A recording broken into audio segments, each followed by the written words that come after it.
과거의 사이클이 완전히 이제 다 없어지진 않지만 그 사이클의 주기가 좀 감소됐다고 저는 좀 보고 있고요. 기관들의 자금, 그리고 정책의 변화들이 이제 맞물려 가지고 흐름이 전체가 좀 바뀌고 있다. 비트코인의 불장은 지금쯤 원래 좀 왔어야 되는데 그게 여러 가지 이벤트로 좀 지연이 된 것 같아요. 이 보통 차트적으로 봤을 때 이 하락 추세가 강세장으로 전환하기까지는 한 2, 3개월 정도가 이제 예정이 되어 있고요. 그러려면 뭐 내년 한 상반기 정도 돼야 이제 추세가 좀 전환이 되겠죠. 물론 그 기간은 더 짧아질 수도 있고 더 늦어질 수도 있습니다. 대략적으로 그 기준으로 전후로 봤을 때 내년 중에 어떤 시점에는 알트코인 불장이 한 번 정도 올 것이다 이렇게 보고 있습니다. 그래서 내년을 넘길 것 같지는 않고요. 그래서 26년이 굉장히 좀 중요한 한 해가 될 것 같다. 비트코인과 가상자산 투자 늦지 않았습니다. 코인 특강 아래 링크에서 신청하세요. 안녕하세요. 반갑습니다. 저는 데니월드라는 유튜브 채널 운영하고 있고요. 그리고 과기부 주간에서 블록체인 관련 강의를 주로 하고 있습니다. 최근에는 알트코인 레볼루션 그리고 알트코인으로 졸업합니다. 그리고 이번에 원화 스테이블 코인이 바꾸는 돈의 판이라는 책을 출간한 김동환이라고 합니다. 반갑습니다. 첫 번째 질문으로 비트코인의 최근 흐름에 대해서 여쭤보고 싶은데요. 최근 비트코인 가격이 최고점에서 약 30% 정도 하락한 모습을 보이고 있는데요. 먼저 비트코인이 연일 하락한 이유는 무엇이라고 보시나요? 비트코인이 하락한 이유는 크게 한 두 가지 정도가 있는 것 같습니다. 일단 시장에서 미국 시장에서 AI 버블론 이슈가 있었죠. 그걸로 인해서 미국 시장이 좀 지금은 좀 많이 반등했지만 얼마 전에 좀 많은 하락 추세를 겪고 왔는데요. 그래서 이 미국 주식 하락에 따른 좀 더 변동성이 큰 그 비트코인 시장에서 조금 더 이제 큰 하락이 이제 있었고요. 그리고 그거와 더불어서 10월 10일 정도에 대규모 청산이 있었습니다. 그래서 비트코인 시장은 특히 이제 선물 시장이 굉장히 유동성이 많은데 여기서 대규모로 청산이 일어나면서 그 청산의 흐름이 지금까지 계속 이제 이어져 오고 있거든요. 최근에는 이제 굉장히 그 부분이 많이 이제 줄어들었는데 그런 이제 선물 시장에서의 유동성의 청산으로 인한 비트코인의 이제 가격 조정 이렇게 시장을 좀 보고 있습니다. 그렇다면 최근 미 금리 인하와 양적 완화에도 비트코인 가격은 크게 변동 없는 모습을 보였는데요. 대표님께서는 이러한 이유는 무엇이라고 보시나요? 일단 최근에 비트코인 시장 자체가 좀 심리적으로 굉장히 좀 이제 공포스러운 거죠. 그래서 최근에 굉장히 연일 하락을 하면서 시장 심리가 좀 많이 위축된 게 있습니다. 그래서 특히 이제 비트코인 시장에서 살펴볼 수 있는 유동성의 흐름을 보면 여러 가지 지표 중에 이제 스테이블 코인의 어떤 유동성의 이제 증가, 감소를 통해서 시장이 얼마나 활발한지를 볼 수 있는데 비트코인 시장에서는 지금 스테이블 코인 시총이 계속 늘고 있거든요. 그래서 비트코인의 스테이블 코인이 잠재적으로 비트코인이라든지 다른 알트코인을 매수로 돌아서야 되는데 이 부분이 크게 늘고 있지 않습니다. 그래서 일반적으로 시장이 굉장히 좋을 때는 스테이블 코인의 이자가 10%까지 오를 때도 있거든요. 근데 최근에 기본적인 스테이블 코인 이자가 한 2%대, 1%, 3% 전후예요. 그러니까 그만큼 이 스테이블 코인을 대출해서 레버리지로 비트코인을 산다든지 이런 시장이 굉장히 활발해야 비트코인 가격이 더 이제 탄력을 받는데 그런 부분에서 레버리지의 선물 시장이 계속해서 그 청산을 당하다 보니까 위축이 많이 되어 있죠. 그래서 그런 부분이 아무래도 전체 이제 미국 시장에 대비해서 조금 비트코인 시장에서 좀 주춤한 경향이 있고 또 상대적으로 미국 시장의 퍼포먼스가 좀 좋다 보니까 유동성이 좀 일정 부분 미국 시장으로 좀 넘어간 그런 부분도 같이 이제 요인을 작용한 것 같습니다. 일각에서는 현재 비트코인 가격이 단기 조정이 아니라 구조적 장기 약세장에 진입했다는 의견도 있는데요. 대표님께서는 어떻게 보고 계신가요? 저는 조금 다른 관점이긴 한데 비트코인 시장이 최근에 선물 시장에서의 대규모 청산으로 인한 전 단기 조정으로 보고 있고요. 그래서 단기 조정에서 실제 이 끝에서 이 결과에 따라서 다시 시장이 이제 반등할 것으로 저는 보고 있습니다. 그렇게 반등을 하고 나서 시장의 흐름이 다시 좋아지면 이 구조적인 이제 장기 약세장에 대한 어떤 여러 가지 근거들이 있긴 하거든요. 그런 근거들이 이제 조금 줄어들 것 같긴 하고요. 그래서 구조적인 장기 약세에 대한 근거의 가장 큰 거는 사이클이 이제 종료되었다. 이런 이제 시장의 이야기들이 많이 있는데요. 그렇게 이제 종료되었다는 관점도 분명히 있긴 하지만 큰 흐름을 보면 기관의 자금이라든지 ETF라든지 이런 부분에서는 그리고 정책의 변화들은 과거와 다르게 조금 더 탄탄하게 이제 흐르고 있거든요. 그래서 그런 큰 흐름을 봤을 때 이 부분은 단기적으로 비트코인의 어떤 단기 조정이다. 그리고 전체적인 미국 시장도 전망 자체가 뭐 계속 좋고요. 그래서 그런 큰 관점에서 봤을 때는 구조적으로 장기 약세장에 좀 들어섰다. 이렇게 보기는 조금 어려울 것 같습니다. 그렇다면 최근 블룸버그에서는 이번 비트코인 하락은 이전과는 다르다는 분석을 내놓기도 했는데요. 실제 과거 하락장과 비교했을 때 어떤 차이점이 있을까요? 여러 가지 차이점이 있을 수 있는데 보통 과거 하락장은 이제 사이클 주기로 사이클이 이제 4년 주기니까 굉장히 고점을 찍고 사이클 끝났을 때 이제 하락하는 그 사이클 주기가 비트코인 시장에서 상승과 하락을 견인하는 주된 요인이었는데 이 부분이 이제 최근에 좀 많이 바뀌었습니다. 관점들이. 그 사이클은 여전히 유효하긴 하지만 지금까지 일단 비트코인의 많은 물량이 90%에 가까운 물량들이 이미 풀렸어요. 그래서 그 90% 물량이 풀리기까지 그 사이클의 영향력이 굉장히 컸지만 그런 부분에서 이제 남아있는 물량이 얼마 없기 때문에 그 사이클에 대한 어떤 주기도 짧아지고 큰 강세와 큰 하락도 좀 이제 짧아지는 그 관점이 하나 있고요. 거기에 더불어서 이제 시장이 많이 바뀌어서 ETF부터 기관들의 자금이 이제 많이 들어오기 시작했습니다. 그러면서 시장의 유동성이 그 비트코인의 사이클을 지지했던 이제 채굴로 인한 어떤 유동성의 감소 이런 거죠. 이런 부분이 단순히 채굴에 의한 유동성의 시장 결정이 아니고 이제 ETF라든지 기관 자금이 더 큰 자금이 들어오다 보니까 이 비율이 오히려 기관 자금이 더 큰 거예요. 그래서 기존에 있었던 채굴자들이 비트코인 채굴해서 시장에 던지는 유동성 이 부분이 과거에 비해서 굉장히 좀 줄어든 것도 있습니다. 그래서 과거의 사이클이 완전히 이제 다 없어지진 않지만 그 사이클의 주기가 좀 감소됐다고 저는 좀 보고 있고요. 그런 감소하고 이제 기관들의 자금 그리고 정책의 변화들이 이제 맞물려 가지고 좀 흐름이 전체가 좀 바뀌고 있다. 그래서 그런 어떤 초기 단계의 어떤 새로운 형태로 가고 있다. 이렇게 저는 시장을 좀 보고 있습니다. 그렇다면 최근 비트코인과 더불어서 알트코인도 약세장의 모습을 보이고 있는데요. 대표님께서는 최근 알트코인의 흐름은 어떻게 보고 계신가요? 우리가 시장을 볼 때 이제 크게 비트코인이 있고 그 비트코인을 제외한 나머지는 이제 알트코인이라고 하는데 지금까지 알트코인은 비트코인의 시세를 계속 추종해 왔어요. 그래서 뭐 아직까지도 그 기조는 유지하고 있고요. 그래서 사실 알트코인 시장은 비트코인 가격의 영향을 받을 수밖에 없기 때문에 비트코인이 어떤 시장의 여러 가지 변수라든지 최근의 변수는 뭐 대규모 그 선물 시장의 청산으로 인한 가격 변동 하락 뭐 이런 거죠. 이런 큰 하락이 생겼을 때 알트코인은 그대로 이제 그 가격의 변동성을 더 크게 받습니다. 더 크게 조정을 받는 거죠. 그런 측면에서 사실 알트코인의 약세장이 같이 가져온 거고요. 그래서 사실 우리가 알트코인 시장을 볼 때 큰 흐름에서 비트코인의 강세를 유지할 때 그럴 때 이제 알트코인의 어떤 흐름 이거를 봐야 되는데 최근에 비트코인 조정을 받았기 때문에 알트코인의 약세장은 비트코인의 영향으로 인한 조정이다. 이렇게 보는 게 맞고요. 그래서 알트코인 시장의 펀더멘탈은 과거에 비해서 많이 좋아지긴 했습니다. 근데 그 펀더멘탈이 좋더라도 그 펀더멘탈에 대한 가격의 영향은 아직까지는 비트코인의 영향 아래 있기 때문에 알트코인 혼자 그 펀더멘털이 좋아졌다고 하더라도 뭐 독주적으로 갈 수 있는 시장은 아직까지는 아니고요. 그래서 그런 흐름에서 봤을 때 비트코인의 조정으로 인한 알트코인의 좀 더 큰 조정이 온 그런 시장으로 분석하고 있습니다. 그렇다면 앞에서 비트코인은 단기 조정장으로 보고 계시다고 언급해 주셨는데요. 그렇다면 알트코인도 아직 단기 조정장일 뿐 시즌 종료까지는 아니다라고 보고 계신가요? 네, 알트코인도 이제 그 시즌 종료가 아니고 단기 조정이고요. 왜냐하면 보통 비트코인 이제 불장이 왔을 때 아직 이번 시즌의 비트코인의 제대로 된 불장은 아직 좀 남아 있다고 보고 있고요. 그 근거들이 뭐 여러 가지 있긴 한데 대표적으로 뭐 크립토콘트에서 제시하고 있는 선물에서 비트코인 버블 지표가 있습니다. 그 버블 지표가 이번 시즌에는 아직 그 버블까지 오진 않았어요. 그래서 그 측면에서 비트코인에 이제 남아있는 퍼포먼스가 있고, 그리고 알트코인도 보통 알트코인 시즌 인덱스라고 있습니다. 그래서 시즌 인덱스가 보통 75 이상이면 알트코인 시즌인데, 그 75에서 좀 굉장히 오랜 시간 지속이 돼야 되거든요. 최소한 2, 3개월, 뭐 4개월 정도 지속이 됐었는데, 이번에는 그런 시즌 75 이상이 잠깐은 왔었는데, 그게 지속이 되지 않았어요. 그래서 알트코인 불장의 시그널을 초기에 이제 보여주려다가 제대로 오지 않은 거죠. 그 이유는 또 이것도 역시 비트코인의 가격에 영향이 있는 거고요. 그래서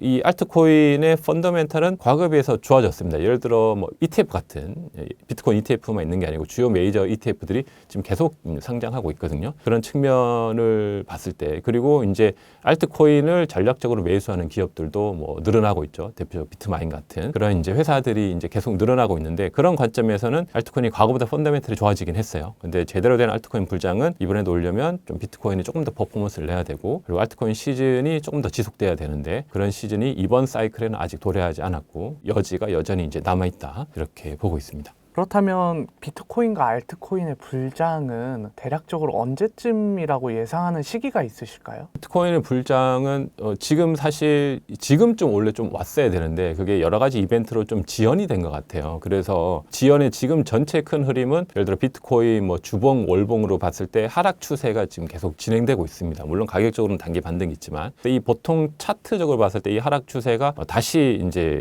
강세장으로 전환하기까지는 한 2, 3개월 정도가 이제 예정이 되어 있고요. 그래서 그렇게 해서 추세가 일단 전환이 좀 돼야 되고 그러려면 뭐 내년 한 뭐 상반기 정도 돼야 이제 추세가 좀 전환이 되겠죠. 물론 그 기간은 더 짧아질 수도 있고 더 늦어질 수도 있습니다. 대략적으로 그 기준으로 전후로 봤을 때 그래서 좀 길어진 거죠. 그래서 비트가 다시 강세장으로 전환되고 비트가 조금 더 퍼포먼스를 냈을 때 그리고 ETF들도 나오고 알트코인도 지금 많이 빠져 있거든요. 이 부분이 이더리움을 중심으로 좀 많이 회복을 하는 시기가 그래도 한 내년 뭐 상반기 말 아니면 뭐 그리고 늦어지면 이제 내년 연말까지 되겠죠. 그래서 내년 중에 어떤 시점에는 알트코인 불장이 한 번 정도 올 것이다 이렇게 보고 있습니다. 그래서 내년을 넘길 것 같지는 않고요. 그래서 내년이 26년이 굉장히 좀 중요한 한 해가 될 것 같다 이렇게 보고 있습니다. 최근 MSCI는 디지털 자산이 총 자산의 50% 이상을 차지하는 기업을 글로벌 투자 가능 지수에서 제외하는 방안을 검토 중이라는 이야기가 나오면서 스트래티지뿐만 아니라 디지털 자산을 보유한 기업 전반에 큰 긴장감을 심어주었는데요. 만약 지수에서 제외된다면 시장에는 어떤 영향이 있을까요? 지수에서 제외되는 영향이 시장에 있습니다. 이게 26년 1월 15일에 이제 결정될 것으로 지금 예정되어 있는데요. 일단 만약에 제외가 된다면 보통 이제 MSCI 지수에 있어야지 투자할 수 있는 기관급이 있거든요. 그래서 그런 일부 기관급 전체는 아니고 그런 이제 기관급의 펀드들은 강제로 정리를 해야 됩니다. 그래서 더 이상 투자를 할 수 없게 돼요. 이게 전체는 아니고 일부입니다. 그래서 시장에 만약에 제외가 된다면 그 강제 매물이 이제 떨어지면서 시장에 이제 단기적으로는 좀 매도 압력이 생길 수 있어요. 그런 측면이 있고 그래서 그날을 기점으로 시장 굉장히 좀 변동성이 있을 수 있다라고 보고 있고요. 그거는 일반적으로 우리가 예상해 볼 수 있는 거고 이 뉴스는 좀 됐습니다. 그래서 MSCI가 이제 제외한다는 이 이슈로 이미 실제 비트코인 시장하고 스트래티지 기업 주가에 많이 반영이 됐어요. 그래서 스트래티지 주가가 지금 역대 제일 저점이죠. 이게 이제 이 뉴스로 인해서 발생한 거고요. 그래서 시장에는 이슈들이 여러 가지가 있는데 우리가 이미 알고 있는 뉴스는 악재는 아닙니다. 그래서 대응할 수 있기 때문에 위기 관리 차원에서 이것을 이제 관리해 줄 수 있는 거죠. 그래서 정말 최악의 경우는 제외가 된다면 단기적으로 변동성하고 단기적으로 좀 일시적인 하락은 좀 있을 수 있어요. 근데 또 반대로 생각해 보면 이 유동성이 전체는 아니기 때문에 그런 단기적인 그 하락에 또 반대 포지션들도 많이 몰릴 수가 있거든요. 그래서 시장 자체는 무조건 밑으로 간다 위로 간다고 정확하게 예측하기는 좀 힘들고 좀 변동성이 있을 수 있고요. 또 하나는 그 MSCI가 정말 제외를 할 것인가라고 봤을 때 그 부분에서 또 확률적으로 그렇게 쉽지는 않습니다. 반반이라고 보는데 조금은 제외하는데 리스크가 있어요. 예를 들어 비트코인 ETF도 상장됐고 미국 정책 자체도 지금 암호화폐 친화적인 정책을 하고 있는 이런 입장에서 MSCI가 이것을 제외해버리면 뭐 스트래티지뿐만 아니고 이더리움을 포함한 뭐 비트마인 같은 이런 이제 DAT 기업들이 줄줄이 다 주가에 영향을 미치거든요. 그래서 이것이 정말 시장이 원하는 방향일까라고 봤을 때 MSCI는 좀 보수적이기 때문에 그렇게 그 시장의 어떤 반론들 그런 여론들을 다 감당할 수 있을까 봤을 때 그 또한 좀 쉽지는 않거든요. 그래서 지금 굉장히 좀 불확실하긴 합니다. 그래서 정말 MSCI가 이제 제외할지 말지는 이제 1월 15일이 돼봐야 알지만 만약에 제외한다고 했을 때는 좀 유동성의 좀 흐름, 변화 그렇지만 이미 우리가 알고 있는 소식이기 때문에 그렇게 큰 악재는 아니다. 시장에 이미 가격이 많이 반영된 부분이 있고요. 그래서 만약에 제외가 풀린다면 그렇지 않다면 오히려 또 호재가 될 수 있는 가능성이 있는 거죠. 그래서 1월 15일 기준으로 해서 이 뉴스는 굉장히 중요하긴 합니다. 그래서 우리가 보통 좀 비교하자면 그것만큼은 아니지만 우리가 금리 인하 이제 결정일 기준으로 금리 인하를 예상하지만 금리 인하가 결정되면 시장이 좀 변동성이 생기면서 좀 시장의 다음 방향이 결정되잖아요. 그런 거하고 조금 유사하게 MSCI도 이렇게 보면 될 것 같아요. 그래서 이미 우리가 예견할 수 있고 일정도 나왔고 대응은 할 수 있지만 그 변동성의 결정은 아직은 없고 그날을 기준으로 해서 그래서 그 변동성이 지금도 어느 정도 영향은 있다고 봅니다. 그래서 지금하고 1월 15일 뭐 후까지 해서 우리가 이제 그 어떤 소식이 있다는 걸 알고 이제 시장을 좀 대응할 필요는 있지만 이것이 비트코인 전체 그리고 앞으로의 방향 뭐 ETF 전체 자금에 큰 영향을 미칠 만한 소식은 아니고요. 그 규모가 그렇게 크진 않습니다. 그래서 그 정도로 그 하나의 어떤 이벤트 정도로 우리가 인식하고 이 상황을 좀 대응하면 좋을 것 같습니다. 그렇다면 최근 일본에서 11개월 만에 기준금리를 인상했는데요. 이러한 상황은 위축된 코인 시장을 더 위축시킬 것이라고 보시나요?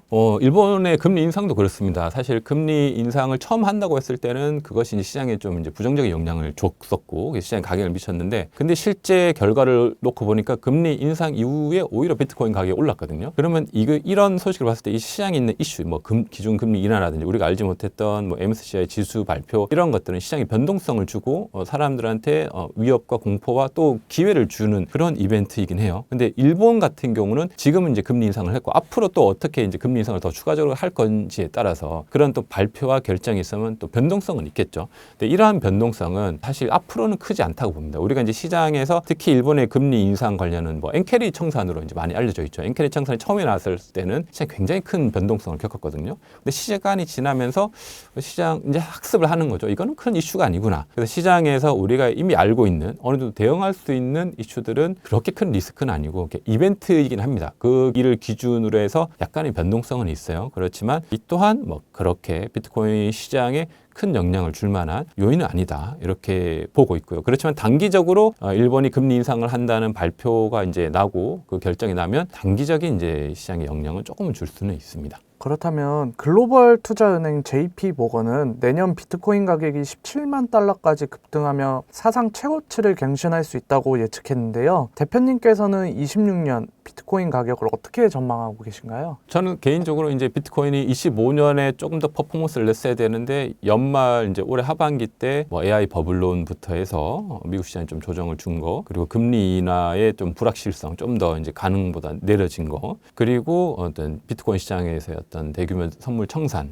이런 것들이 좀 영향을 줘서 시간을 좀 지연시킨 것 같아요. 그래서 그런 지연시키면서 오히려 시장을 좀 리셋하면서 기관들이 좀 더 대규모의 자금을 유입할 수 있는 그런 기회를 준 것 같고요. 그래서 개인 투자자들은 이제 힘들죠. 이때를 기대하고 들어왔는데 그래서 이것이 좀 연기된 것 같고 그래서 우리가 기대했던 어떤 비트코인의 어떤 이번 사이클의 퍼포먼스 보통 시장마다 다르긴 하는데 뭐 15만 불 보수적으로 보면 뭐 20만 불, 뭐 30만 불 보는데 저는 한 20만 불을 기준으로 해서 거기서 이제 조금 더 보수적으로 본다면 좀 내리고 좀 더 긍정적으로 본다면 더 이제 올릴 수 있는 것 같아요. 그래서 한 20만 불을 기준으로 해서 우리가 어느 정도 자기 투자 스타일에 맞게 어떤 목표 어떤 수치를 좀 조정할 수 있지 않을까 이렇게 좀 예상을 해봅니다. 그렇다면 그 다가오는 26년을 코인 투자자들이 어떻게 대비해야 될지도 궁금할 것 같은데요. 투자자들이 코인 투자 시 주목해야 될 포인트가 있을까요? 코인 시장이 좀 과거에 비해서 많이 어려졌습니다. 우리가 봐야 될 그 중요한 지표들도 많아졌고요. 특히 이제 미국 시장을 특히 주목해서 봐야 되고 미국 시장 그리고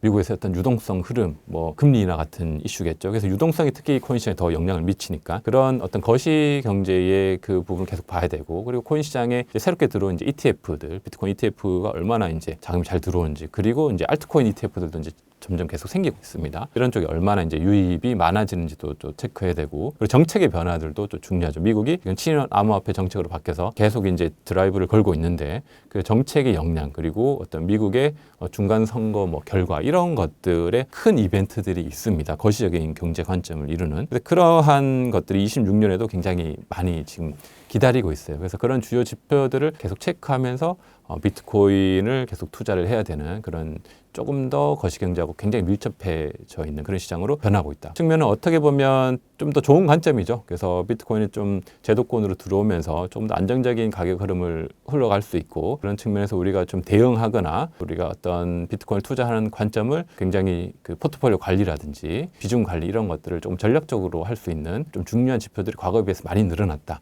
그래서 그것을 또 좀 더 참고해서 우리가 좀 시장 대응이라든지 어떤 공격적인 투자를 할 수 있다 이렇게 좀 시장을 보고 있습니다. 혹시 비트코인이 내년 상반기 말이나 내년 연말에 반등 반등하는 시점이 오면 그 전에 이제 반등 신호 같은 게 있을까요? 반등 신호는 이제 여러 가지가 있는데요. 그 보통 이제 비트코인 같은 경우는 우리가 이제 일반 주식은 어떤 실적 발표에 따른 반등이 기본적으로 있겠죠. 근데 비트코인은 그런 실적 자체는 없으니까, 그래서 비트코인의 반등 신호는 저는 이제 뭐 차트를 중심으로 이제 보는 게 맞다고 보고요. 그래서 차트는 이제 뭐 크게 뭐 큰 그림 주봉이라든지 뭐 월봉이라든지 이런 기준으로 보면 되는데, 현재 주봉이라든지 월봉 기준의 뭐 큰 그림으로 뭐 이평선, 뭐 이동 평균선 정도, 이동 평균선이 이제 다시 지금은 이제 하락 추세인데, 주봉이나 월봉은 그 하락 추세가 다시 상승으로 이제 반등하는 지점이 생깁니다. 그래서 그런 지점이라든지 아니면 과매도 구간이라고 하죠. MACD 기준으로 해서 지금은 좀 과매도 구간인데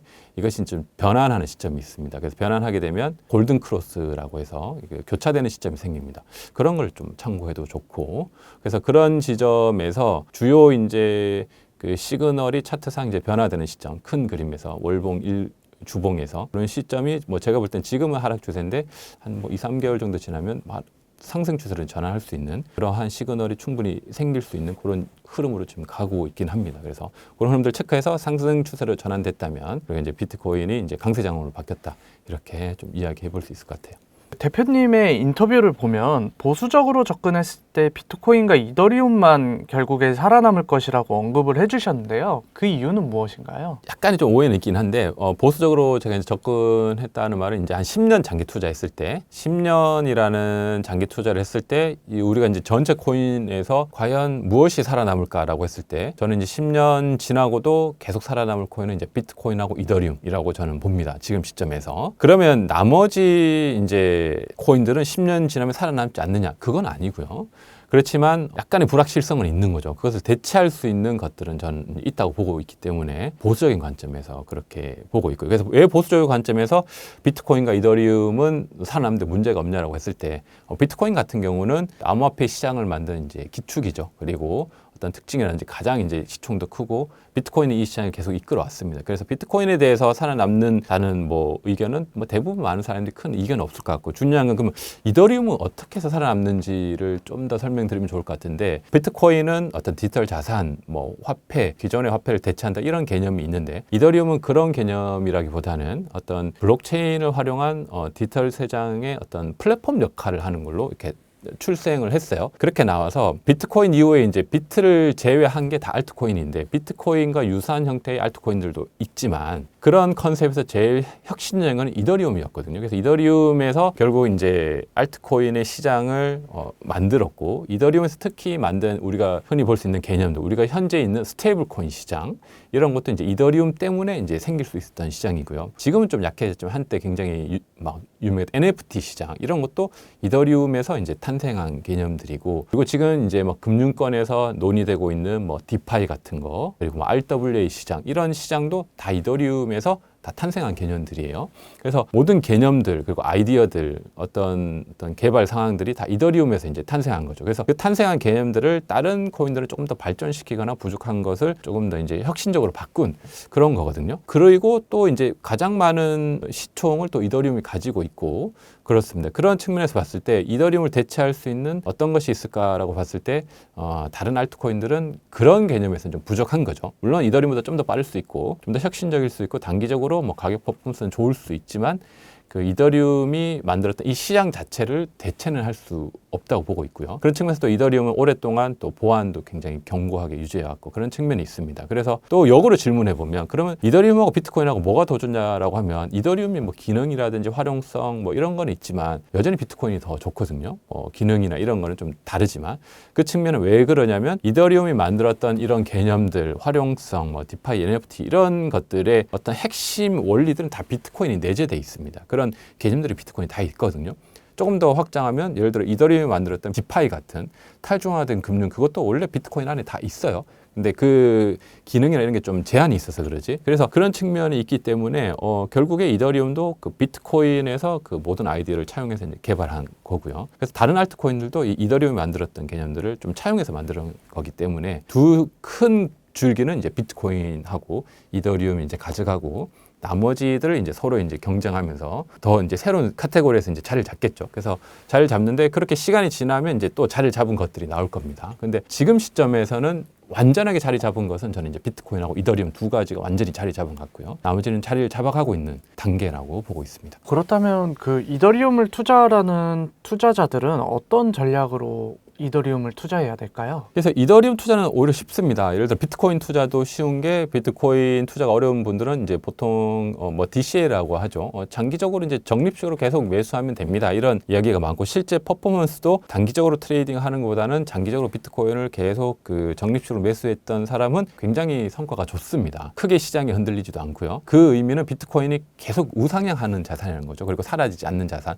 믿음이 있기 때문인데, 근데 이제 이더리움으로 넘으면 사람들이 이제 의심과 오해를 하게 됩니다. 이더리움은 과연 살아남을까? 이거 이러다가 망하는 거 아니야? 이런 이제 의심과 오해가 있기 때문에 이더리움 투자는 단기적인 관점에서 투자를 많이 하는데, 제가 볼 때 이더리움도 이제는 장기적으로 투자할 수 있는 자산으로 충분히 변했다라고 좀 보고 있고요. 그런 측면에서 보면 이더리움이 이제 비트코인에 비해서는 가격 변동성이 더 큽니다. 더 많이 빠지고 그럴 수는 있지만 여전히 이 시장에서 이더리움이 완전히 사라질 수 있을까라는 질문을 투자자가 이제 좀 딥하게 한번 해보면, 그렇게 해보고 그렇지 않다라는 결론이 난다면 이제 이걸 계속 DCA 할 수 있는 거죠. 그래서 장기적으로 비트코인처럼 이제 계속 이제 매수를 할 수 있는 그런 전략이 이더리움까지는 이제 전 유용하다고 보고, 근데 나머지 알트코인들은 이게 뭐 시총 뭐 3, 4, 5, 6, 7, 8, 뭐 9위권까지 이제 알트코인들은 이게 시총이 자꾸 변하거든요. 3위에 있는 게 4위 되기도 하고 또 5위에 있는 게 다시 3위 되기도 하고, 그러다가 또 시간 지나면 10위로 밀리기도 하고, 그렇게 되면 아직까지는 나머지 알트코인들은 여전히 괜찮긴 하지만 장기 투자, 그러니까 즉 10년 이상 내가 이거를 DCA 하면서 계속 하기에는 조금은 좀 리스크가 큰 그런 요인이 있는 거죠. 그래서 그런 관점에서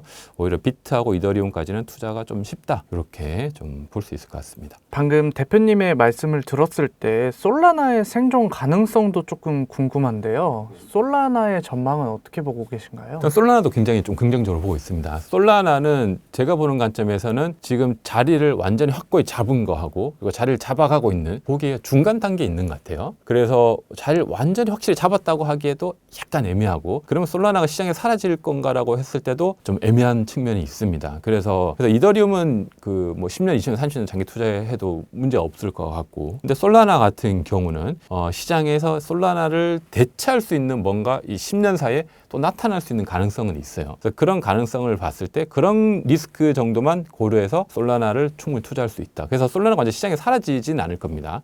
그렇지만 지금은 이제 흔히 이제 플랫폼 코인, 레이어 1이라고 하죠. 플랫폼 코인에서 이더리움 다음은 솔라나인데, 그 솔라나 자리를 다른 어떤 프로젝트가 또 대체할 수는 있습니다. 그러면 솔라나가 완전히 사라지진 않지만 그 2위권이 아닌 뭐 3, 4위권으로 밀려날 수 있는 가능성도 있는 거죠. 그래서 그 정도 리스크를 좀 고려하면서 솔라나를 투자한다면 충분히 솔라나도 굉장히 좀 매력적으로 투자할 수 있는 자산 중에 하나라고 봅니다. 그렇다면 다음은 리플 관련 질문인데요. 국내 코인 투자자라면 리플에 대한 관심도도 높습니다. 최근 리플의 심리적 지지선이라고 여겨졌던 2달러를 내주는 모습을 보였는데, 대표님께서는 이번 리플 하락 원인은 어떻게 보고 계신가요? 리플도 뭐 동일합니다. 우리가 이제 비트코인 시장이 하락했기 때문에 이제 모든 알트코인들이 하락했는데, 모든 알트코인이 하락한 것에 비해서 리플은 그래도 나름 좀 선방을 한 것 같고요. 리플의 특히 이제 온체인 지표들을 보면 리플이 사실 1년 사이에 가장 많은 그 퍼포먼스를 냈어요. 알트코인 중에 가장 이제 많이 올랐고, 다른 원래 보통 알트코인 불장이 오면 같이 올라야 되는데 알트 불장 오기 전에 리플만 혼자 이제 알트 불장처럼 이제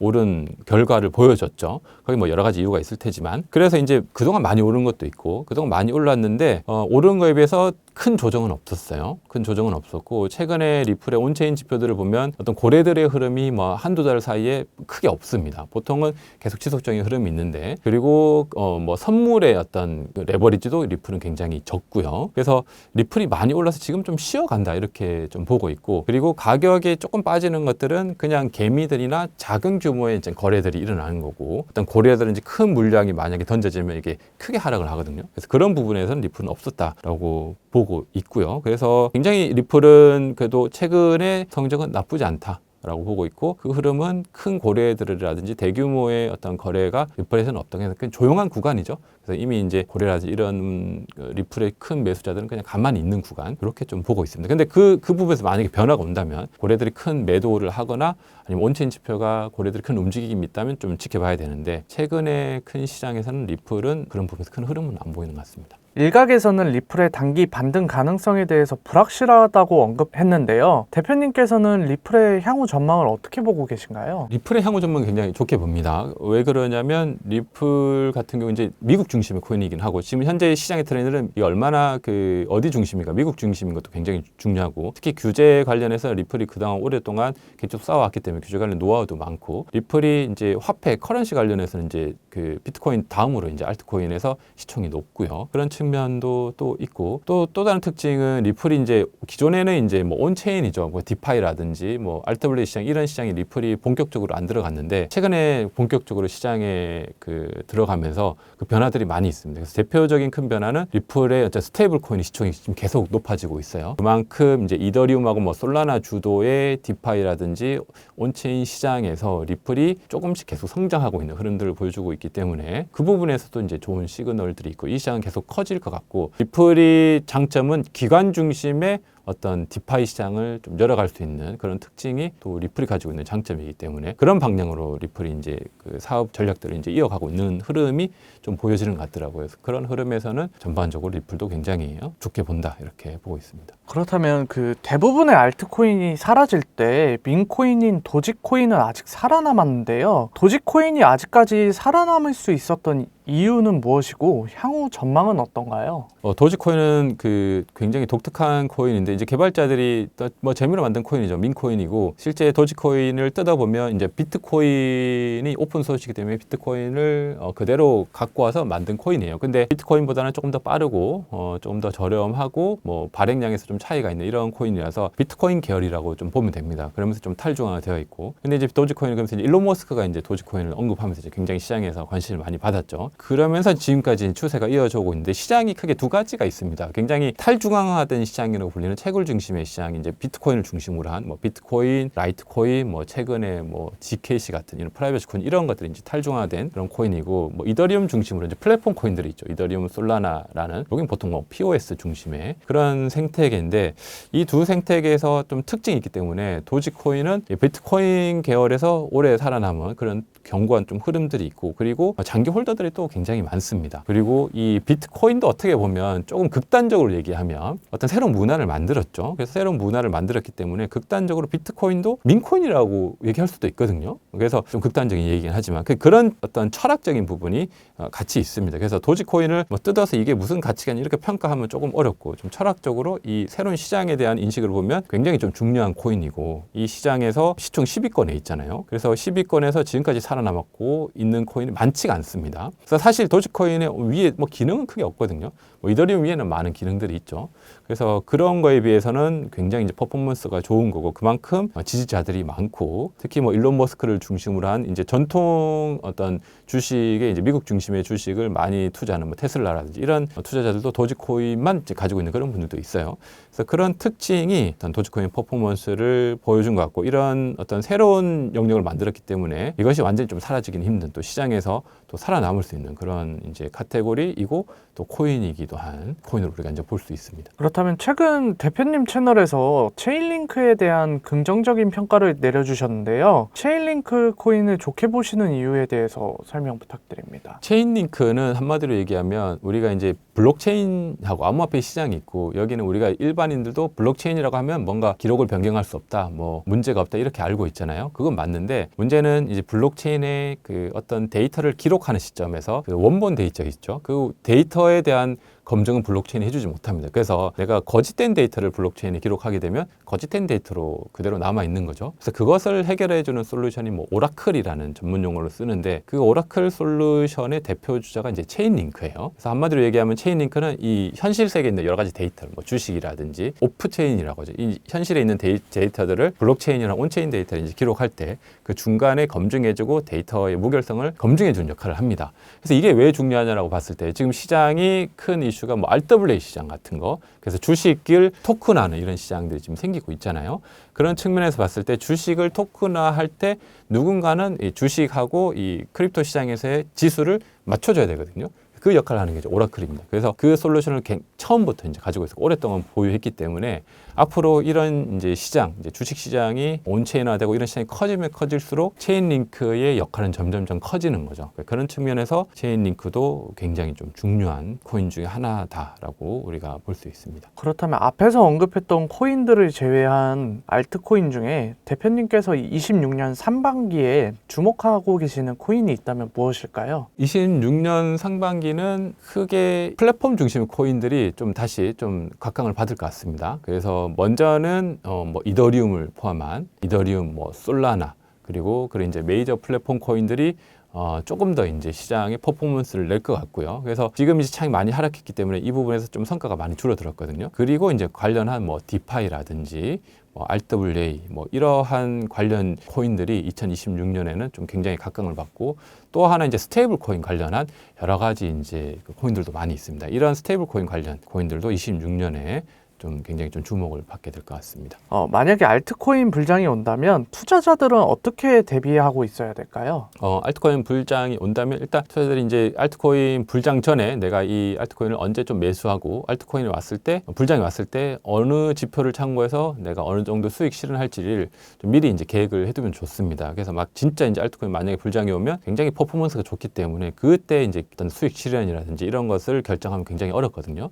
그래서 미리 어느 정도 원칙을 정해두시고 뭐 예를 들어 뭐 지표 중에 알트코인 시즌 인덱스를 참고해도 되겠죠. 알트코인 시즌 인덱스가 보통 75면 수익 실현 알트코인 불장인데 그게 뭐 85라든지 뭐 90이 됐을 때 내가 뭐 일부 수익을 실현한다든지 그런 계획들을 삼아서 미리 해놓고 그 전에 이제 어떤 매수한 코인들을 자기 계획에 맞게 이제 실천을 하는 것이 저는 굉장히 중요하다고 보고 있고요. 그래서 그 계획을 미리 하더라도 막상 실제 알트코인 불장이 오면 내가 투자했던 코인들을 수익 실현해서 현금화하기보다는 남아있는 자금들을 더 끌어와서 더 사고 싶은 매수 심리가 이제 작용하거든요. 왜냐면 시장이 굉장히 이제 뜨거워져 있고 열기가 있기 때문에. 그래서 역으로 생각해 보면 됩니다. 지금 사람들이 어떤 반응을 보이고 있는데 지금 사람들이 사라고 얘기 안 하거든요. 오히려 팔라고 얘기하고 두려워서 떠나고 오히려 지금 이제 사는 시기인데 이때 사기가 쉽지 않죠. 왜요? 두렵기 때문에. 공포스럽기 때문에 더 떨어질 것 같거든요. 근데 사실 이때 사야 되는 거고. 근데 또 반대로 그럼 알트코인 불장이 왔을 때 이거 팔 수 있냐? 그렇지 않다는 거죠. 그때가 오면 어떠냐? 이걸 계속 더 가지고 싶어져요. 그래서 더 높은 수익률이 날 것 같기 때문에 그래서 계속 가져가다 보면 결국 또 조정이 오고 수익 실현을 못하는 이것을 이제 반복하게 되는데 그래서 전체 내가 매수하고 매도 시점을 어느 정도 계획을 해놓으면 조금 더 낫습니다. 그래도 실천이 어려운데 아예 그것을 계획이 없으면 실천이 거의 이제 불가능하다고 봐야죠. 그렇게 해서 그런 실천 계획들을 미리 이런 지금 조용한 시장 때 차분히 계획을 해놓고 그 시장이 왔을 때 내가 계획대로 실행을 하면 모든 투자자들이 좋은 성적을 거둘 수 있을 거라고 저는 생각합니다. 25년 불장을 기대하셨던 투자자들이 현재는 많이 물려있는 상황인데요. 이런 분들에게 어떻게 대응해야 될지 조언 한 말씀 부탁드립니다. 여러 가지가 있을 수 있는데 이 포트폴리오를 좀 한번 점검할 수 있는 계기가 될 수 있고요. 내가 가지고 있는 포트폴리오에서 그 하락률이 너무 높으면 예를 들어 뭐 비트 이더를 제외한 이제 알트코인 같은 경우는 그 메이저 중심은 뭐 90일 기준으로 한 50%에서 이제 마이너스 50%에서 전후 정도 할 겁니다. 근데 그거보다 너무 크다면 막 내가 손실률이 뭐 90% 이상 되는 그런 알트코인들이 있다면 이 알트코인을 왜 투자했는지 한번 다시 점검해 보는 좀 시기를 삼으면 좋고요. 그렇지 않고 뭐 50% 전후에서 이제 어느 정도 물려 있는 게 있다면 지금 시장의 평균 성적이 그렇기 때문에 그 어느 정도 그냥 좀 가져가시고 가져가시다가 시장이 반등했을 때 너무 힘들면 좀 정리하는 부분이 있고 내가 막상 겪어보니까 그렇게 힘들지 않다라고 보시면 이걸 끝까지 가져가셔서 시장이 좋아졌을 때 좀 수익을 실현하는 그런 방향으로 하면 좋고요. 그리고 이제 너무 이제 이렇게 어렵고 힘들다면 이제 포트폴리오 점검에서 비중을 좀 바꾸는 것도 가능할 수 있습니다. 그래서 너무 많이 떨어진 것들을 비중을 좀 덜어내고 좀 메이저 중심으로 이렇게 일부 이제 포트폴리오 조정하는 그런 방향도 좀 점검해 볼 수 있을 것 같습니다. 투자자들은 이제 높은 변동성에 대응하기 위해 어떤 투자 마인드를 가져야 될까요? 비트코인을 포함한 이 암호화폐 시장은 굉장히 변동성이 크죠. 그래서 이런 변동성에 대응하기 위해서는 뭐 여러 가지 전략 중에서 일단 포트폴리오 관리, 그래서 좀 메이저 중심은 비중을 높이고 그렇지 않은 건 좀 낮추는 이런 전략이 있을 수 있고 또 하나는 현금 비중을 항상 좀 넉넉히 두는 게 굉장히 중요합니다. 시장의 변동성이 크기 때문에 그래서 이렇게 많이 떨어졌을 때 현금 비축한 걸로 또 이렇게 또 바이 더 딥 할 수 있는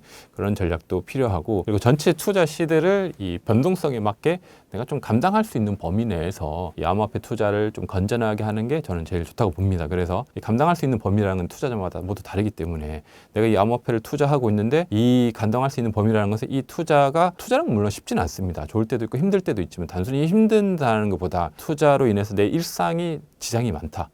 일상생활 지장이 많고 내 하고 있는 본업에 큰 문제를 일으킨다. 이거는 좀 범위가 좀 과한 거거든요. 그런 과한 분이 있다면 그 비중을 좀 줄이는 게 중요하겠죠. 그래서 비중이라는 것은 뭐 기준을 여러 가지가 있겠지만 제가 볼 때는 내가 일상생활 하는데 큰 문제 없고 그냥 암호화폐 투자하는 게 지금 같은 시간에 좀 스트레스다. 이 정도는 뭐 크게 문제는 없는 것 같고, 근데 이것이 나한테 큰 문제가 있다, 이런 거는 좀 비중을 좀 조절해야 된다고 생각합니다. 그래서 지금 같은 시장은 다 힘들기 때문에 단순히 힘든다는 건 문제가 안 되고 일상생활에 문제가 있는 분들이 있잖아요. 그런 분들이라면 좀 비중을 조정해야 되는 그런 마인드를 가지면서 투자를 하면 좀 여유가 있습니다. 그러면 힘들 때도 있지만 또 좋을 때는 또 오히려 또 활력소가 되기도 하거든요. 그렇게 해서 좀 변동성이 심한 우리가 암호화폐 시장을 다루는 투자자의 어떤 마인드, 그래서 본업에서 좀 충분히 이제 현금 흐름을 창출하시고 그 여유 있는 현금으로 암호화폐를 투자하면 굉장히 이제 긍정적인 투자를 할 수 있을 거라 생각이 듭니다. 26년을 앞두고 스테이블 코인에 대한 관심이 뜨겁습니다. 10년 안에 지금 규모의 10배 이상 커진다고도 하는데 앞으로 스테이블 코인 시장 어떻게 보시나요? 네, 스테이블 코인 시장은 앞으로 굉장히 우리가 주목해야 되는데 굉장히 커질 거고요. 지금보다 뭐 최소 10배, 뭐 100배 이상 커질 수 있는 그런 시장이고, 왜 그러냐면 일단 근원적으로는 미국이 부채 문제가 굉장히 심각합니다. 그래서 부채 문제를 해결하기 위한 여러 가지 전략 중에 지금 첫 번째로 하고 있는 전략은 스테이블 코인 전략이에요. 그래서 스테이블 코인을 미국뿐만 아니고 모든 이제 국가에서 다 발행할 수 있죠. 달러 중심 스테이블 코인을 발행하면 그 발행을 했기 때문에 그 담보로 뭐 미국채를 이제 매수해야 되잖아요. 그러면 미국채에 대한 수요가 늘어나면서 현재 있는 미국의 큰 그 부채 위기를 근원적으로 해결하지 못합니다. 이 스테이블 코인이. 그렇지만 꽤 장기적이라고 하면 최소한 한 20-30년 정도는 미국의 심각한 부채 문제를 일정 부분 좀 해결을 할 수 있는 거죠. 그래서 이 부분이 이제 미국이 정책을 가지고 그 스테이블 코인을 적극적으로 이제 세우는 이유고요. 그래서 시장이 이제 앞으로 계속 바뀐다고 봐야 되는 거죠. 그래서 달러가 이제 망하지 않듯이 달러와 더불어서 스테이블코인 시장이 이제 함께 열리는 그런 시장이 이제 초기이고요. 그래서 이 스테이블코인 시장이 열리게 되면 또 하나는 스테이블코인은 단순히 이 암호화폐 시장뿐만 아니고 실제 실물 경제도 영향을 미칩니다. 스테이블코인은 바로 암호화폐 때문에 실물에서 바로 결제를 할 수 있거든요. 현재도 지금 스테이블코인으로 우리나라에서 뭐 스타벅스 같은 데서 바로 결제가 가능합니다. 그래서 그런 결제가 즉각적으로 할 수 있는 시장이기 때문에 이것이 굉장히 일어날 변화들은 우리가 좀 굉장히 예상하기 힘들죠. 화폐 중심의 시장이 완전히 이제 변하고 있는 거예요. 달러 중심에. 그래서 이제 암호화폐로 어떤 넘어가는 단계라고 볼 수 있고, 그래서 이런 시장이 커지면서 이제 실물 경제에도 영향을 미치고, 암호화폐 시장은 더더욱 좋습니다. 스테이블 코인 시장이 커지면 커질수록 암호화폐 시장에서 계속 이제 변동성이 큰 자산으로 인한 어떤 기관 투자자, 개인 투자자들이 이제 꺼려했는데, 이게 스테이블 코인은 이제 변동성이 없기 때문에 이 스테이블 코인을 활용한 다양한 상품을 내가 추가적으로 할 수 있거든요. 예를 들어 스테이블 코인을 예금하면 뭐 이자를 받을 수도 있고, 스테이블 코인을 담보로 해서 내가 비트코인을 포함 이더리움을 대출해서 어떤 활용을 할 수도 있고, 뭐 이러한 이제 여러 가지 것들 활용성이 굉장히 많이 있습니다. 근데 기존금 달러 대비해서 스테이블 코인이 이득이 있냐라고 했을 때 훨씬 이득이 있죠. 왜냐하면 달러는 은행고 규제와 이런 시스템에 의해서 여러 가지 제약이 많은데, 스테이블 코인은 그런 부분에서 굉장히 비용도 절감하고 속도라든지 그런 측면이 훨씬 더 유리하거든요. 그래서 그렇게 시장이 바뀌었을 때 스테이블 코인 시장으로 인해서 추가적으로 뭐 이익이라든지 이런 어떤 산업의 새로운 영역을 만들 수 있는 영역이 굉장히 잠재 성장력이 높습니다. 그래서 단순히 코인 시장에서의 영향력뿐만 아니고 실물 경제, 그리고 코인 시장, 그리고 우리가 알지 못하는 또 새로운 시장의 어떤 개척, 이런 것들이 잠재력이 굉장히 커져 있는 거죠. 그런 것들이 굉장히 커진다, 이렇게 볼 수 있을 것 같습니다. 이번에 원화 스테이블 코인이 바꾸는 돈의 판이라는 책을 쓰셨는데 원화 스테이블 코인을 주목하신 이유는 무엇인가요? 원화 스테이블 코인은 지금 시장에서 굉장히 좀 이슈가 많은데요. 이거 원화 스테이블 해야 된다, 뭐 말아야 된다, 뭐 이런 논란들이 굉장히 많습니다. 그런 논란이 충분히 있는 건 알고 있지만, 그래서 그런 논란에 우리가 좀 한번 고민을 해보자라는 입장에서 그 원화 스테이블 코인이 바꾸는 돈의 판이라는 책을 냈고요. 그래서 이 책에서는 이제 스테이블 코인에 대한 부분, 그래서 기본적인 스테이블 코인 시장, 그리고 저는 특히 스테이블 코인을 활용한 디파이 시장, 그리고 실물 시장, 이런 것들을 어떻게 이제 활용될 수 있는지를 전반적으로 이제 좀 설명을 했고, 그러면서 워낙 스테이블 코인은 사실 시장에서 지금 위치가 없긴 합니다. 사실 달러 기반 스테이블 코인인데, 지금 스테이블 코인의 시총을 보면 달러 스테이블 코인이 제일 많고, 그 다음에 이제 시총이 좀 높은 게 이제 러시아 뭐 루블화를 기축으로 한 스테이블 코인 시장이 또 있어요. 아주 작은데. 그리고 또 하나는 이제 유로화를 기반으로 한 스테이블 코인 시장이 이렇게 지금 형성돼 있습니다. 둘 다 작은데. 그리고 나머지 이제 나중에는 뭐 위안화 기반 뭐 스테이블 코인 시장도 나올 거고, 이런 시장들이 조금씩 나올 텐데, 이 원화 스테이블 코인 시장도 분명히 뭐 엄청 커져서 원화가 뭐 시장에 영향을 미치는 거는 뭐 적지만 그 할 수 있는 영역이 분명히 있습니다. 디파이 시장이라든지, 그리고 원화 스테이블 코인으로 이제 결제를 했을 때 달러 스테이블 코인하고 같이 연동해서 서로 윈윈할 수 있는 그런 역할들이 있거든요. 그래서 원화 스테이블 코인이 단순히 원화 스테이블 코인 누가 써? 이런 입장도 있지만, 원화 스테이블 코인 없을 때 생기는 좀 문제점들이 또 있고, 그리고 그 시장의 어떤 규모 자체는 적지만 이 원화 스테이블 코인이 존재함으로 말미암아 또 일어날 수 있는 가능성도 또 많이 열려 있습니다. 그래서 그런 측면에서 우리가 이 원화 스테이블 코인과 스테이블 코인의 관계, 그리고 시장을 어떻게 좀 바라보면 좋고, 그리고 이거를 활용한 실제 어떤 투자 시장이 지금 열려 있는가, 이런 측면에서 책을 좀 썼습니다. 그렇다면 지금 있는 스테이블 코인 중에서 가장 주목하고 계시는 스테이블 코인은 무엇인가요? 현재 시장에서 이제 완전히 자리 잡은 스테이블 코인은 크게는 이제 테더의 USDT 5천이 가장 높고, 두 번째는 이제 서클의 USDC입니다. 두 스테이블 코인이 가장 시총이 높고요. 그래서 서클이 이제 미국 중심이고, 뭐 테더는 원래 이제 중국 자본이 좀 있었는데 지금 그냥 글로벌이라고 봐야 될 것 같고, 그렇죠. 미국 규제 안에는 있지 않습니다. 조금씩 이제 들어올 수는 있을 것 같고요. 그런 측면에서 어떤 미국 중심의 서클을 기반으로 한 스테이블 코인 시장, 그리고 뭐 약간 중국하고 그냥 글로벌 어떤 자본에 의한 어떤 USDT 시장, 이렇게 두 개가 있고, 그 밑에 이제 막 굉장히 막 밑에 치고 오르는 그런 스테이블 코인 시장들이 있습니다. 그래서 에테나 같은 뭐 합성 달러 자산 기반 스테이블 코인도 있고, 그다음에 뭐 최근에 어떤 뭐 결제 중심 뭐 페이팔 같은 이런 데도 스테이블 코인을 내고 있고요. 뭐 리플의 스테이블 코인도 있고, 밑에 이제 올라오는 스테이블 코인들이 있거든요. 그래서 지금 이제 그래서 자리 잡은 두 코인 말고 밑에서 올라오는 스테이블 코인, 이 시장에서 지금 단순히 스테이블 코인만 가지고 볼 게 아니고 거기에 연동된 주체가 누군지에 따라서 우리가 투자 관점을 또 새롭게 볼 수 있습니다. 그래서 좀 쉽게 본다면 테더의 USDT는 뭐 트론이라는 데가 가장 그 점유율이 많거든요. 그래서 간접적으로 트론을 투자하는 걸 또 고민해 볼 수도 있고, 근데 막 치고 올라오는 것 중에서 리플의 스테이블 코인도 올라온단 말이에요. 그러면 리플이 뭔가 스테이블 코인에서 시장의 어떤 위치를 차지하는 이런 식으로 이제 관점을 또 볼 수도 있고요. 뭐 서클이라는 것은 뭐 일단 미국 주시장에 상장돼 있으니까, 물론 주식 가격은 지금 많이 떨어져 있습니다. 그래서 서클이라는 주식을 또 우리가 투자해 볼 만한가, 이런 이제 관점도 할 수 있고, 그래서 시장이 굉장히 과거에 비해서 좀 커져 있는 거죠. 그래서 스테이블 코인은 자체는 그냥 스테이블이지만 이것을 운영하는 주체들, 그리고 이런 기업들의 운영 방향성이 지금 시장이 어떻게 흘러가고 있는 것을 보여주고 있기 때문에 이 스테이블 코인 시장 변화를 우리가 굉장히 좀 주도 면밀하게 살펴볼 필요가 있습니다. 대표님께서는 영원에서 1억 만드는 것으로 굉장히 유명하신데요. 혹시 이 방법에 대해서 좀 소개해 주실 수 있을까요? 제가 이번 책에도 그런 부분을 좀 구체적으로 했긴 했는데요. 그래서 뭐 스테이블 코인에 관한 얘기하고, 그리고 스테이블 코인을 활용한 뭐 디파이 시장, 이런 부분을 좀 얘기했고, 디파이 시장 중에서 뭐 에어드랍 중에서 뭐 무자본으로 영원으로 1억까지 만드는 그 비법도 이제 책에 좀 구체적으로 적어놨습니다. 그래서 책에도 이제 있지만 좀 이제 추가로 설명을 드리면, 이건 이제 제가 했던 겁니다. 지금은 아니지만 굉장히 오래전에 제가 18년도에 이제 이 시장에 들어왔는데, 18, 19, 한 20년도쯤에 프로젝트가 있었어요. 그래서 프로젝트를 하면서 질문 답변하는 그런 프로젝트를 하면서 제가 답변 활동을 하면서 모은 포인트죠. 포인트를 가지고 그게 이제 거래소에 상장하면서 포인트를 다 모아서 거래소 상장하고 실제 가격이 괜찮을 때 이제 매도를 하니까 그게 한 1억 정도 이렇게 됐어요. 그러니까 실제 투자 금액은 없는 거죠. 투자라고 하면 제가 이제 시간을 들여서 답변하고 활동했던, 그러면서 저한테는 두 가지 이점이 있었는데, 그 답변을 하면서 저도 이제 지식이 는 게 있고요. 공부해서 답변을 하니까, 그러면서 토큰을 받으니까 잠재적으로 이제 동기부여도 있는 거죠. 이것이 나중에 상장해서 수익이 될 거야라는. 근데 그 수익이 실제로는 잃었고, 그것을 가지고 이제 한 영원에서 1억 정도가 됐고요. 그게 또 시드로 또 활용해서 이제 여러 가지 에어드랍 투자를 이제 다양하게 했습니다. 그래서 지금 그때하고는 조금 다르긴 한데, 지금도 이제 테마는 숫자는 다르지만 이 코인 시장에서는 이런 이제 무자본으로 0에서 1억을 만들 수 있는 그런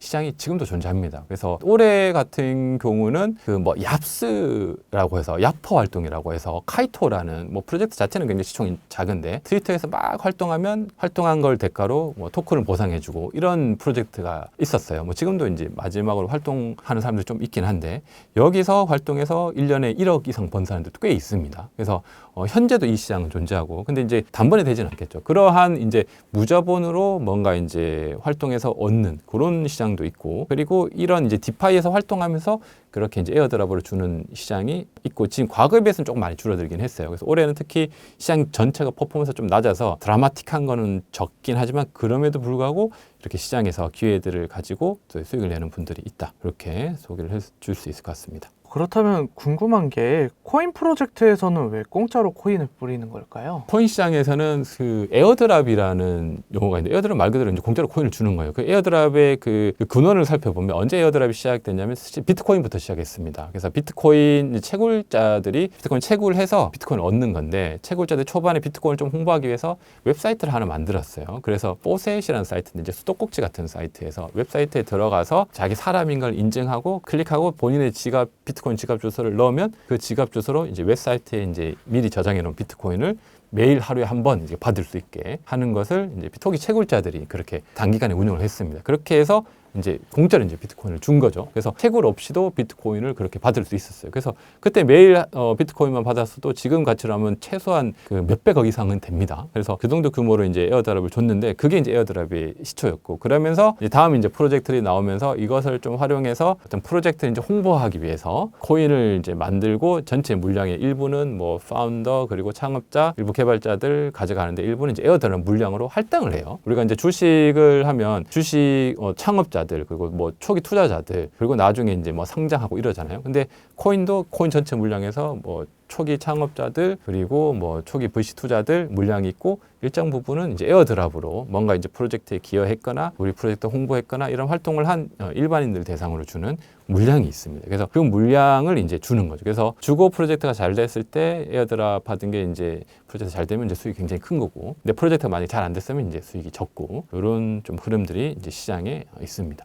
그렇다면 초보 투자자들 같은 경우는 에어드랍을 어떻게 하는 거야라는 궁금증이 가장 많을 것 같은데요. 초보 투자자들은 에어드랍을 어떻게 접근하는 게 좋을까요? 초보 투자자는 가장 간단하게 해볼 수 있는 것은 우리가 이제 거래소에서 에어드랍을 받을 수 있습니다. 그래서 대표적으로 이제 빗썸에서 그런 이제 에어드랍 이벤트를 많이 하고요. 그래서 어떤 신규 코인을 상장했을 때 코인을 뭐 한 3일간 사고 팔면 그 에어드랍을 일정 부분 주거든요. 사고 파는 게 빗썸에서 하려면 이제 5,000원 이상이 이제 해야지 매수를 하니까 예를 들어 5,050원으로 사자마자 팔면 뭐 수수료가 한 50원 정도 나올 겁니다. 그러면 그걸 한 2, 3일 정도 하면 수수료가 한 뭐 100원, 뭐 200원 나오겠죠. 그걸 한 행위에 대해서 신규 코인을 에어드랍을 해줘요. 근데 에어드랍 해주는 게 뭐 크진 않고 작게는 뭐 5,000원부터 많게는 뭐 2만 원, 3만 원, 뭐 4만 원, 진짜 많을 때는 한 10만 원까지 주기도 하고요. 그래서 그런 걸로 이제 에어드랍 작업을 먼저 해볼 수 있을 것 같아요. 그러면 내가 이제 무조건 이제 수익이 나는 거잖아요. 그 거래 몇 번 하고 나면 수수료 빼고 이제 수익이 나니까 그렇게 경험을 할 수 있고요. 그리고 좀 나아가서는 이제 실제 에어드랍 하려면 뭐 디파이라든지 카이토, 뭐 얍스 이런 것들을 좀 더 하면 더 좋은데 그런 것들은 좀 책에 이제 구체적으로 좀 설명했으니까 더 관심 있는 분들은 한번 책을 통해서 어떻게 에어드랍을 할 수 있는지를 좀 더 살펴보면 좋을 것 같습니다. 그렇다면 투자자들은 나에게 맞는 에어드랍 투자 전략이 있을지도 좀 궁금할 것 같은데요.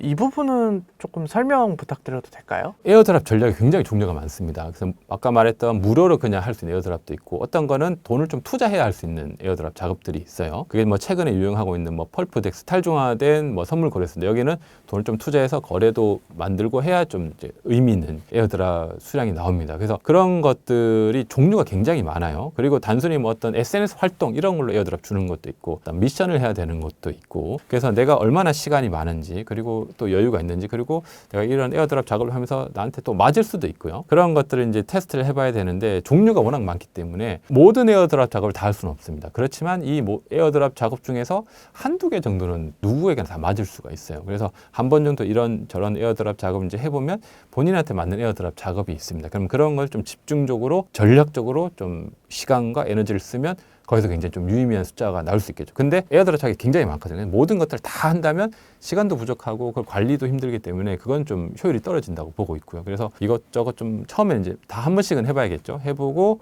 나서 나한테 맞는 게 있다면 그것을 좀 전략적으로 한 두세 개 정도를 꾸준히 해야 되는 게 중요하긴 해요. 그래서 그걸 꾸준히 해야 되니까 나한테 맞는 걸 좀 찾아야겠죠. 그래서 그런 것들을 찾아서 전략을 삼아서 한두 개 혹은 세네 개 시간과 이제 역량에 따라서 잡아서 좀 장기간으로 하게 되면 여기서도 굉장히 좀 좋은 수익이 날 수 있고 또 에어드랍 작업을 하다 보면 가장 좋은 건 에어드랍이 보통 초기 프로젝트들이 다 많이 있습니다. 그래서 초기 프로젝트를 보기 때문에 시장의 어떤 트렌드를 가장 먼저 알 수가 있어요. 그래서 에어드랍에서 유의미한 숫자가 안 나오더라도 내가 시장을 파악하고 흐름을 알고 있다는 건 굉장히 좀 다른 코인 투자하는데도 굉장히 좀 유의미하죠. 그래서 그냥 시장 트렌드를 파악하기 위해서 하는 것도 좋습니다. 그래서 내가 중요하게 하고 있는 코인 투자 포트폴리오에서 이 흐름이 지금 맞는 건지 체크하기에도 좀 좋은 그런 방법 중에 하나라고 보고 있습니다. 그렇다면 그 에어드랍의 수익률을 극대화할 수 있는 전략 같은 것도 있을까요? 네, 에어드랍의 투자의 수익 극대화는 있습니다. 그래서 보통은 이제 0원에서 뭐 1억까지 했지만 무자본으로 그 에어드랍 작업을 투자하는 거는 제가 볼 때 한 1억까지가 이제 상한선 같고요. 그 이상은 좀 사실 힘들고 그 이상의 어떤 효율을 내려면 그 시드가 들어가야 됩니다. 그래서 시드가 들어가는 시장은 크게 이제 디파이 시장인데 디파이 시장에는 크게 뭐 예치작이라고 해서 내가 뭐 스테이블코인을 예치하거나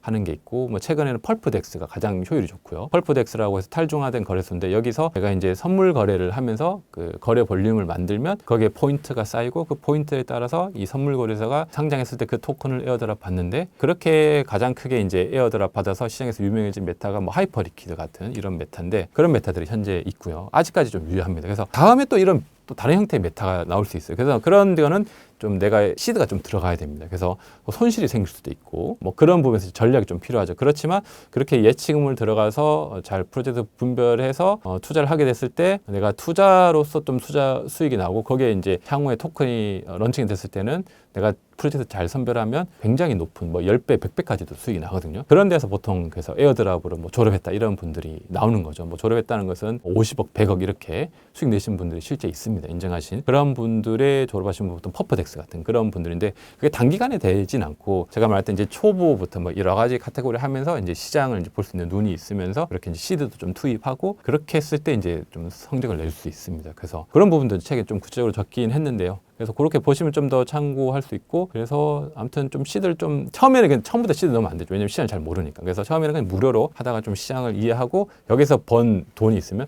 그걸로 또 재투자해서 이렇게 복리로 불려가는 그런 전략을 해보시면 굉장히 좋을 것 같습니다. 그래서 조금 기간을 좀 길게 잡으시면 그런 수익을 또 많은 분들이 또 낼 수 있습니다. 그래서 인내도 필요하고 좀 시장을 이해하는 이해도도 필요하고 복합적일 때 좀 시드를 넣는 게 좋고 처음부터 시드를 넣으면 이 프로젝트를 내가 정확히 보기 힘들기 때문에 손실 확률이 더 커요. 그래서 처음에는 그냥 무료로 하는 것들 작은 시드 하는 것들만 하시고 나중에 좀 실력이 됐을 때 그때 좀 시드를 들어가는 그런 전략을 삼으면 좋을 것 같습니다. 마지막으로 대표님의 현 시점 포트폴리오 전략도 궁금한데요. 만약 1억이 있다면 어떻게 투자하실 건가요? 전략한다 이제 뭐 공격적인 투자자, 뭐 보수적인 투자자, 뭐 중립적인 투자자가 있을 건데 뭐 중립적인 투자자 입장에서 좀 말씀을 드리면 중립적인 내가 투자자라면 전체 포트폴리오가 1억 있다면 한 5 정도는 이제 비트코인 정도 가져가면 좋을 것 같고 그 다음에 이제 나머지 5를 이제 알트코인으로 가져가면서 뭐 이더리움 비중을 13,000 정도 그러면 전체 비트하고 이더 비중이 한 8 정도 되겠죠. 그 정도에서 나머지 2를 이제 주요 메이저 알트코인들을 좀 일정 분배하고 거기서 나머지 1 혹은 뭐 0.5 정도를 좀 리스크 있으면서 시장에서 내러티브 있는 좀 내가 좀 관심 가지고 있는 그런 포트폴리오에 내가 투자를 한다면 전체적으로 포트폴리오가 좀 이제 좀 안정적이기 때문에 여기 이제 낮은 것에서 좀 퍼포먼스가 낮더라도 좀 좋은 성적을 낼 수 있고 좀 시장이 안 좋을 때도 좀 견딜 수 있을 것 같습니다. 근데 보통은 반대로 많이 하십니다. 반대로 해서 리스크 있는 것들의 비중이 높고 비트나 이더 비중이 좀 적은데요. 그것을 이제 좀 반대로 하셔야지 됩니다. 그렇게 하시면 암호화폐 투자에 장기적으로 좀 좋은 성적을 거둘 수 있을 것이라 생각이 듭니다. 마지막으로 오늘의 인사이트 정리해 주시면서 마무리 인사 부탁드립니다. 네, 감사합니다. 제가 이제 이번에 이제 좀 생각을 하나 냈습니다. 그래서 워낙 스테이블 코인 그리고 특히 이제 디파이 시장에 대해서도 굉장히 많이 좀 했어요. 그래서 디파이 시장도 궁금해 하시는 분들이 많더라고요. 그래서 워낙 스테이블 코인 좀 궁금하신 분이나 스테이블 코인 시장 그리고 이걸 통해서 내가 어떻게 좀 투자를 잘 활용할지 그리고 직접 투자는 하지 않더라도 이제 전체 시장을 보는데 이해할 수 있는 큰 어떤 안목 이런 것이 생길 거라고 생각이 듭니다. 그래서 실전적으로도 영혼으로 또 1억까지 만들 수 있는 그 노하우들도 잘 녹여놨으니까 한번 보시면 여러분들 투자에 좀 큰 도움이 될 것 같고요. 그리고 이제 시장이 지금 올해는 많이 힘들었습니다. 그래서 내년은 굉장히 좋을 것으로 기대가 되고 있고요. 그래서 지금까지 좀 힘든데 버티신 분들은 조금 더 버티시면 또 좋은 시장이 도래하고 있으니까 이 마지막 부분을 좀 잘 감내하시면서 이 시장을 좀 시간이 지나고 보면 그때가 정말 기회였다 이런 생각이 들 거라고 좀 확신이 듭니다. 그래서 연말에서 좀 힘들긴 하지만 이 시장 지나서 내년에 좋아질 거라고 보니까 다들 힘내시고 오히려 이 시기를 좀 기회로 삼으면 좋을 것 같습니다. 감사합니다.